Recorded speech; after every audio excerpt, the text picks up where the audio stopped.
Parliament సమావేశాల్లో భాగంగా parliament ఆవరణలో నితిన్ గడ్కరీ గారు యూట్యూబ్ చూసి ఒక కొత్త వంటకం తయారు చేశారు బియ్యంతో. ఆ సమయంలో ప్రియాంక గాంధీ కూడా అక్కడికి వెళ్లారు. కేరళలో ఆవిడ వైనాడులో ఎప్పుడైతే ఎంపీగా గెలిచారో అప్పటి నుంచి కూడా కేంద్ర మంత్రులు కలుస్తా ఉన్నారు. కేంద్ర మంత్రులు కలిసి అక్కడ కొన్ని ప్రాజెక్టులు అలాగే కొన్ని నిధులు సమకూర్చే ప్రయత్నాలు చేస్తున్నారు. అందులో భాగంగా రోడ్లు రవాణా సంస్థకి చెందినటువంటి మంత్రి నితిన్ గడ్కరీ గారిని కలిసి ఈ 6 ప్రాజెక్టుల గురించి మాట్లాడారు ఆవిడ.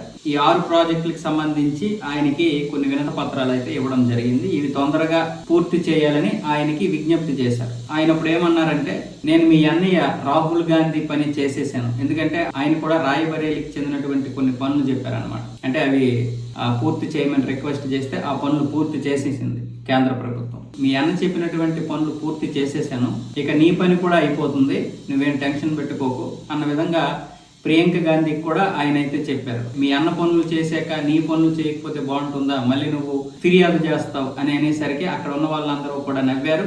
ఆయన ఆ వరిపిండితో చేసినటువంటి కొత్త వంటకం కూడా ప్రియాంక గాంధీకి ఇచ్చి తినిపించారు అన్నమాట. ఈ సరదా సన్నివేశం నిన్న జరిగింది పార్లమెంట్ ఆవరణలో.